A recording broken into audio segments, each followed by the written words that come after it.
Baik, Assalamualaikum warahmatullahi wabarakatuh. Kita boleh mula sekarang. Dah terlambat sedikit ni, minta maaf. Okey, tapi yang sebenarnya kita boleh mula terus dengan menceritakan tentang diabetic brain ataupun otak orang diabetes, macam mana bezanya dengan otak-otak orang lain yang biasa-biasa macam kita ni. Kalau yang tak diabetik pun ada penyakit lain pun. Setiap penyakit tu terutama sekali yang ada kaitan dengan darah, termasuklah high blood pressure ataupun masalah-masalah inflamasi kan. Kalau dia boleh attack sampai ke brain, sampai ke otak, maka kita kena pay attention pada malam ni. Baik, siapa yang pernah masuk hospital pasal kena contohnya meningitis? Pernah dengar tak jangkitan kuman di selaput otak kita tu? Ini antara yang contoh-contoh yang sangkakan kita boleh jadi koma kan, betul? Tapi kalau kita masuk pada diabetes, pernah dengar tak orang koma pasal diabetes? Ada kan? So pay attention pada malam ni, insyaAllah bagi mereka yang ada diabetes terutama sekali, ataupun ada adik-beradik atau kenalan yang ada diabetes. Ada tak di sini yang pastinya sebahagian besar daripada kita yang ada bertemankan ataupun ada family kerabat-kerabat kita ataupun sahabat baik kita yang memang ada diabetes, dan kadang-kadang tu dah bertahun-tahun pun. Jadi kita tengok permulaan cerita macam mana. Okey, diabetic brain.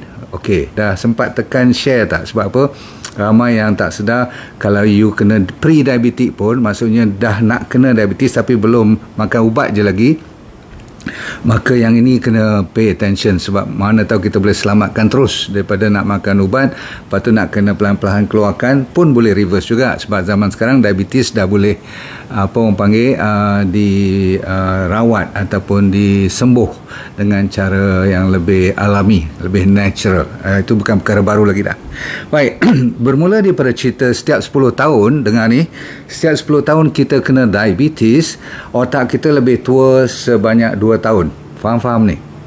Okay, that means aging proses penuaan otak kita, dia cepat tua sebanyak 2 tahun setiap satu dekad yang kita mengalami masalah diabetes. Itu satu. Nombor dua, kalau kita tahu orang-orang yang ni ada kaitan dengan otak kan, orang yang diabetes kalau dia ada masalah depression dan dia ada makan ubat untuk anti-depression, dia juga terkenal dengan ada orang panggil risiko untuk suicidal. Dulu saya pernah cerita suicidal tu maksudnya apa? Ada peluang ataupun gejala untuk atau risiko untuk membunuh diri. Mereka ni di luar negara lah, terutama sekali orang Islam tu, alhamdulillah. Tetapi apapun, kalau you makan ubat untuk depresi tetapi you juga ada diabetes, terkenal mereka tu lebih tinggi risiko untuk cabut nyawa sendiri. Okey, baik. Nombor 3, yang penting sekali ialah you pernah dengar tak diabetes type 3? Yang you pernah dengar diabetes type 1. Diabetes yang pertama tu ataupun type 1 ialah mereka yang dipanggil peringkat muda. Kadang-kadang dilahir, maksudnya umur budak-budak lagi dah kena kan. You pernah dengar kan peringkat remaja dah kena makan ubat sampai for life. Itu pun disebabkan orang dah tahu dia penyakit autoimun sebenarnya dan boleh dibantu juga. Cuma bila datang type 2, bila kita gaya hidup yang tinggi dengan makanan gula atau bergula ataupun refined food, maka itu dipanggil type 2, yang ramai-ramai lah, yang kebanyakan majoriti. Tetapi yang type 3 yang sejak terkini ni, yang latest orang dapat tahu, ialah penyakit seperti sampai Alzheimer's atau dementia. Pendek cerita, nyanyuk lah. Rupa-rupanya penyakit yang lupa-lupa, nyanyuk-nyanyuk ni kan, kalau awal lagi dah lupa nama isteri dan sebagainya tu, cuba kita cek tengok sama ada ini adakah disebabkan oleh diabetes juga. Okay.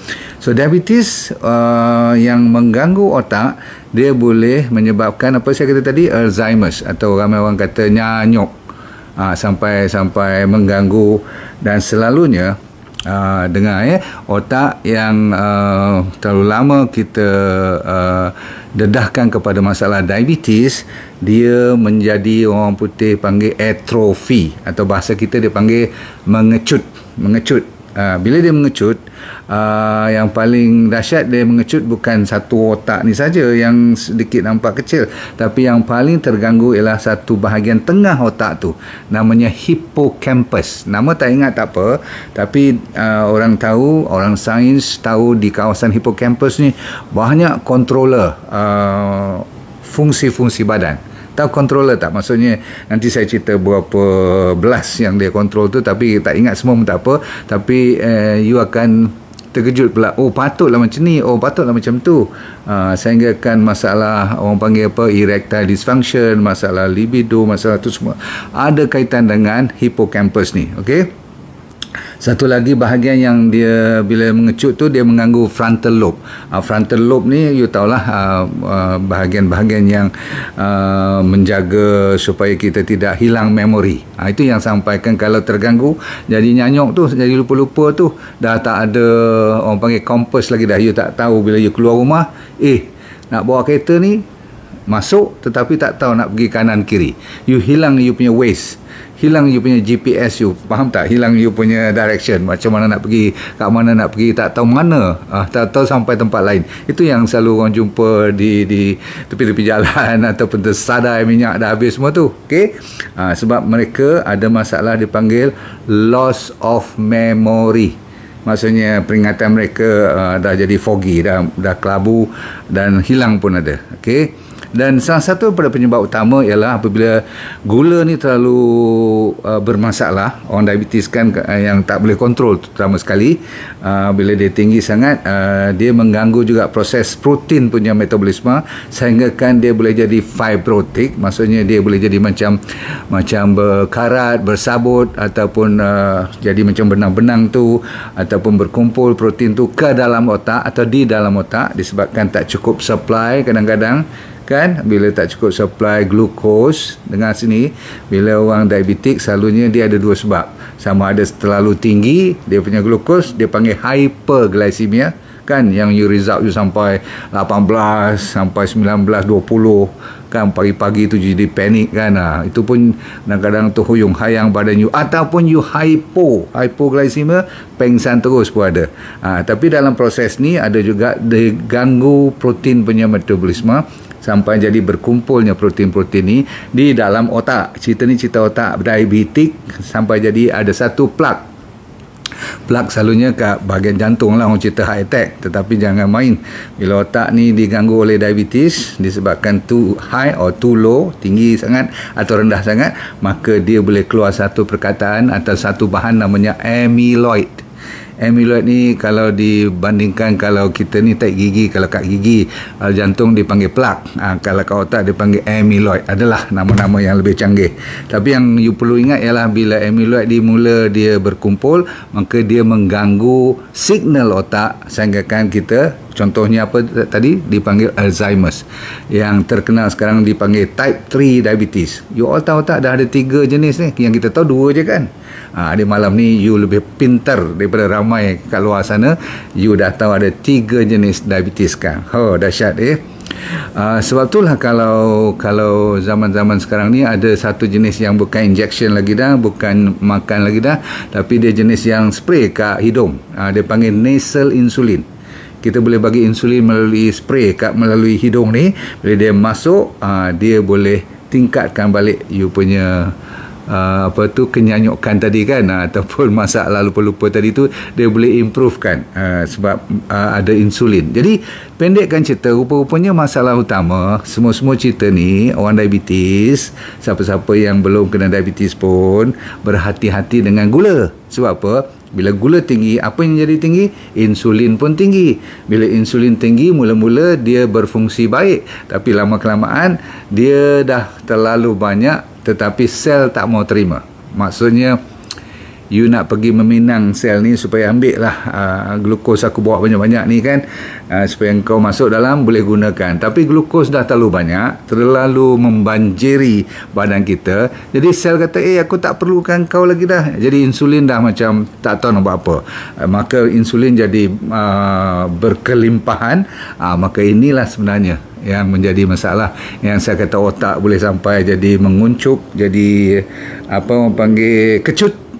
Bayangkan jadi bila otak jadi lebih kecil daripada saiz original dia, dah lah otak kita ini kalau you nak bandingkan, dia pun cuma sebenarnya 2-3% je kalau dibandingkan daripada beratnya ataupun organ tu dibandingkan seluruh badan kita, 2-3% je. Tapi dia memerlukan 20% tenaga keseluruhan yang kita makan hari-hari, minum hari-hari tu dia mau 20%. Ni kaki lahap betul ni. Jadi otak kita kalau langsung tak ada gula, ataupun zaman sekarang orang cerita tentang ketone dan sebagainya kan, tapi asalkan kalau dia tak ada fuel, tak ada minyak dia, dia memang gelabah. Sebab tu otak ni, you pernah tengok tak pukul 2:30 petang kalau you tak makan jenis yang kena makan tengah hari, kalau tak makan tengah hari dia jadi macam gelabah tu. Adakah anda ataupun you boleh tahan sampai pukul 4 petang masih lagi steady? Orang yang tak tahan tu, dah dia biasakan pukul 1 kena makan tu, ingat tak?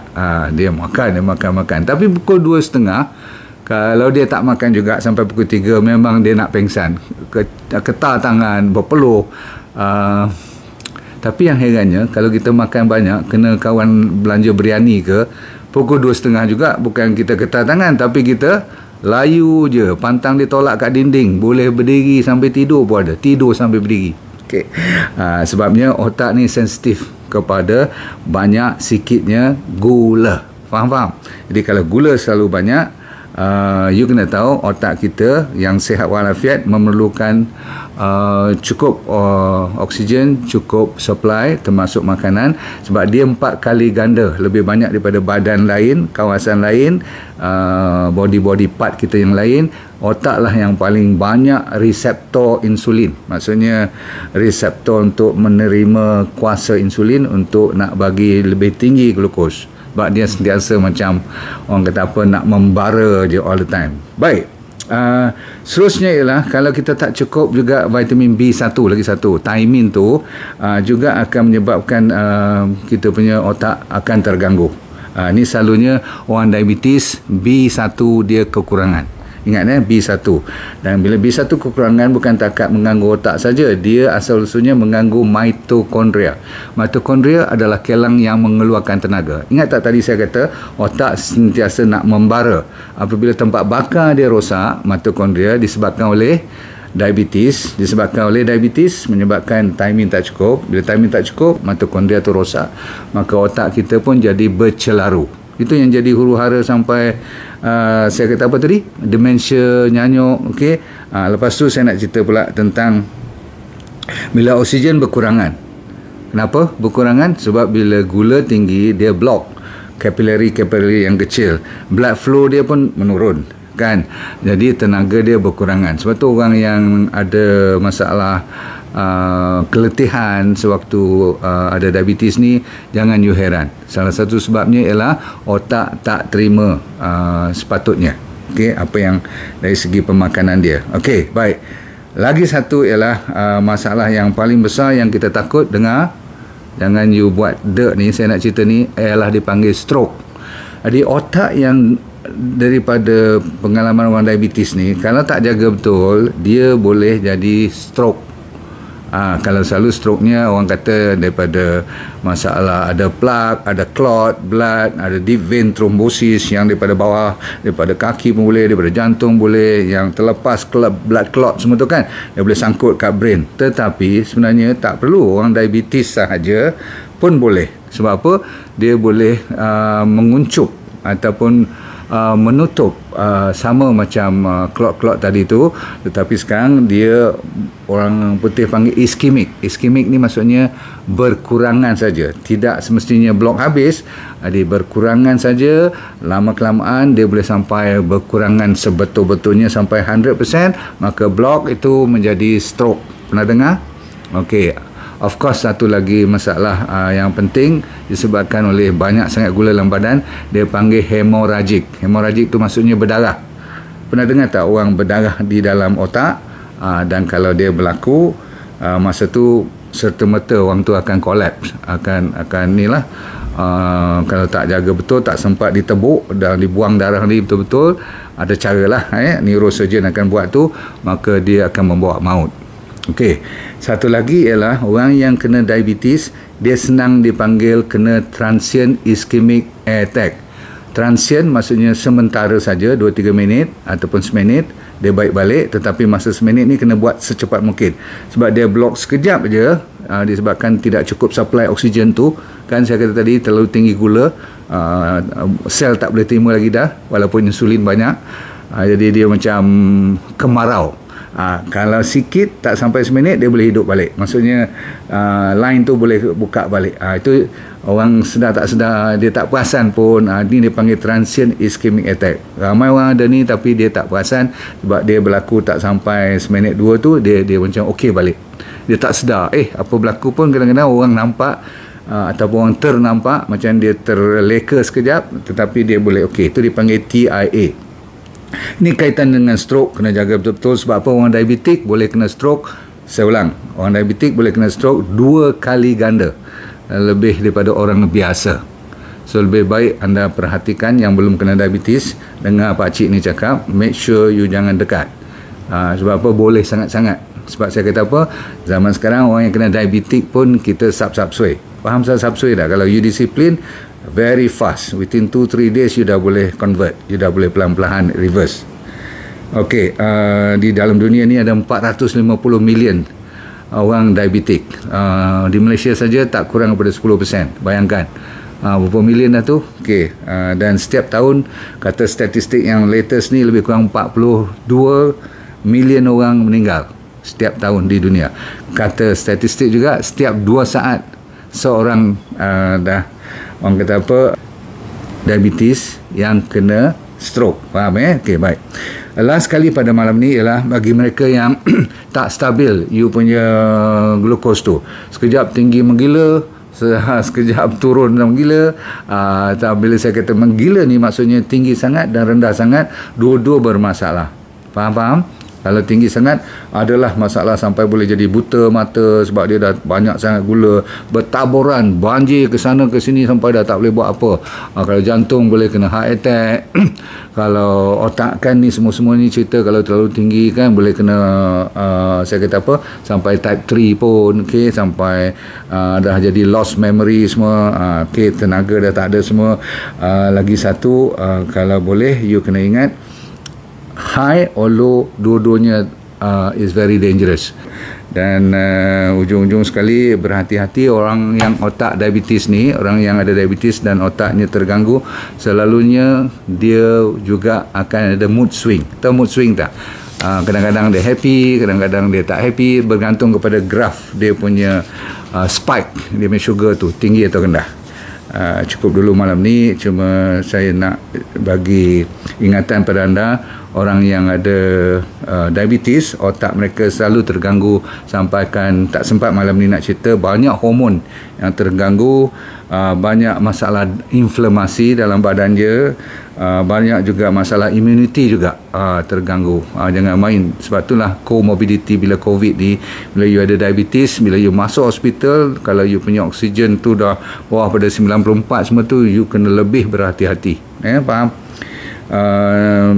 Dah lah tu pula, bila gula kita tak kontrol, kita senang memberi baja kepada patogen. Tahu patogen tak? Microbes ni, bakteria, virus, fungus, dia senang merebak kalau you ada diabetes. Dan ujung-ujung sekali, apa saya kata pun, kalau tak jaga betul, orang-orang ni akan kempunan kepada gula juga. Dia memang ketagih pada gula. So mau tak mau kita nak kena train balik. Saya minta yang lain tolong suruh kawan-kawan yang ada masalah ni, malam ni tengok balik video ni, dan kalau boleh ikut DND diet, sebab DND diet antara diet yang boleh membantu untuk mengurangkan masalah yang saya cerita pada malam ini. So saudara sekalian, alhamdulillah anda dah belajar sesuatu. Jangan sampai kita ada otak yang dikontrol oleh diabetes. Walaupun dia ada diabetes, kita lari keluar. Boleh? Alright, jangan lupa pada puasa, sebab dalam DND diet ada puasa malam, ada puasa Isnin, besok contoh hari Khamis kita puasa, puasa 3 hari sebulan tu, puasa putih tu very good. Sebagai penawar. Lain pada tu kan kita dah ajar you macam mana nak makan sayur, berapa gram dan sebagainya. Alright, jumpa lagi. Jangan lupa kepada making sure that dunia ini bahagia, akhirat kita syurga. Let go and feel good all the time. Okay, promosi kita ada lagi 2 hari. So jangan lepaskan peluang. Assalamualaikum warahmatullahi wabarakatuh. Bye.